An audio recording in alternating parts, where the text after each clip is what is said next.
Hello students, आज अपन पढ़ेंगे सामाजिक अधिगम के सिद्धांत के बारे में।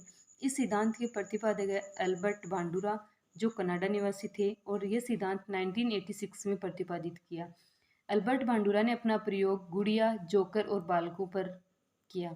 इस सिद्धांत सामाजिक अधिगम का सिद्धांत है। इसके अन्य नाम: प्रेक्षणात्मक अधिगम का सिद्धांत, ऑब्जर्वेशन लर्निंग थ्योरी; अवलोकनात्मक अधिगम का सिद्धांत, अनुकरणात्मक अधिगम का सिद्धांत, निरीक्षणात्मक अधिगम का सिद्धांत, मॉडलिंग लर्निंग थ्योरी; परंपरागत संबंध का सिद्धांत।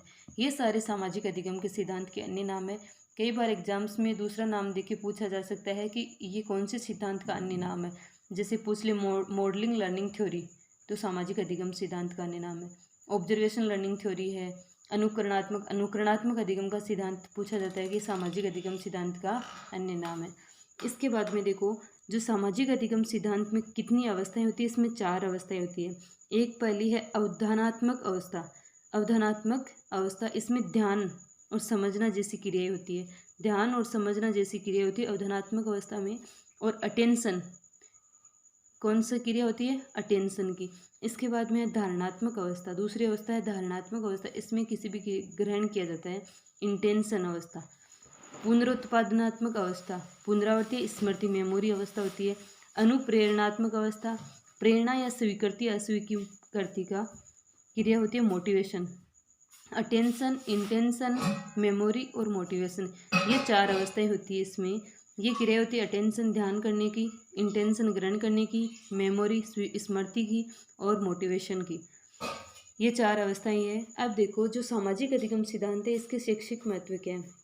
बालक के सामाजिक विकास पर सर्वाधिक प्रभाव उसकी सामाजिकता का पड़ता है। जो बालक है उसके सामाजिक विकास पर सर्वाधिक प्रभाव उसकी सामाजिकता का पड़ता है। वह जिस प्रकार के समाज में रहता है वैसा ही बन जाता है। जो बालक है वो जिस प्रकार के समाज में रहता है वैसा ही बन जाता है। विद्यालय में शिक्षकों को एवं पारिवारिक परिस्थितियों में माता पिता व अभिभावकों को सदैव आदर्श प्रतिमान का व्यवहार प्रदर्शित करना चाहिए। जो विद्यालय के शिक्षक है और जो पारिवारिक परिस्थितियां हैं उसमें माता पिता और अभिभावकों को सदैव आदर्श प्रतिमान का व्यवहार प्रदर्शित करना चाहिए, क्योंकि बालक सर्वाधिक अनुकरण से सीखते हैं। क्योंकि बालक सर्वाधिक अनुकरण के माध्यम से क्या करते हैं? सीखते हैं। वर्तमान समय में सिनेमा एवं टीवी जगत का प्रभाव इसी सिद्धांत पर आधारित है। जो वर्तमान समय है इसमें सिनेमा और टीवी जगत का प्रभाव है वो सामाजिक अधिगम के सिद्धांत पर ही आधारित है। इसके बाद का सिद्धांत है अव्यक्त अधिगम का सिद्धांत। अव्यक्त अधिगम का सिद्धांत, इस सिद्धांत के प्रतिपादक है टोलमैन, जो अमेरिका निवासी थे।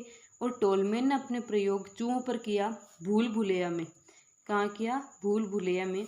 इसके अन्य नाम है अव्यक्त अधिगम सिद्धांत के अन्य नाम है संकेतवादी अधिगम का सिद्धांत, उद्देश्यवादी अधिगम का सिद्धांत, सह प्रयोजनवादी अधिगम का सिद्धांत, चिन्ह आकार अधिगम का सिद्धांत, प्रत्याशा अधिगम का सिद्धांत। ये इस सिद्धांत के अन्य नाम है। टोलमैन ने क्या बताया कि टोलमैन के अनुसार व्यवहार सीखा जाता है किंतु दर्शाया नहीं जाता। जो व्यवहार है वो सीखा जाता है लेकिन दर्शाया नहीं जाता जब तक कि व्यवहार प्रदर्शन का कोई उद्देश्य न हो। कि जो व्यवहार है वो सीखा जाता है न कि बल्कि उसको दर्शाया जाता, जब तक कि व्यवहार प्रदर्शन का कोई उद्देश्य न हो। शिक्षा के क्षेत्र में बालकों के व्यवहार को पुनर्वलन एवं अभिप्रेरित करना इसी सिद्धांत पर आधारित है। जो शिक्षा का क्षेत्र है इसमें बालकों के व्यवहार को पुनर्वलन फीडबैक देना और अभिप्रेरित करना, मोटिवेट करना इस सिद्धांत पर आधारित है। इसके बाद का सिद्धांत अपन कल पढ़ेंगे।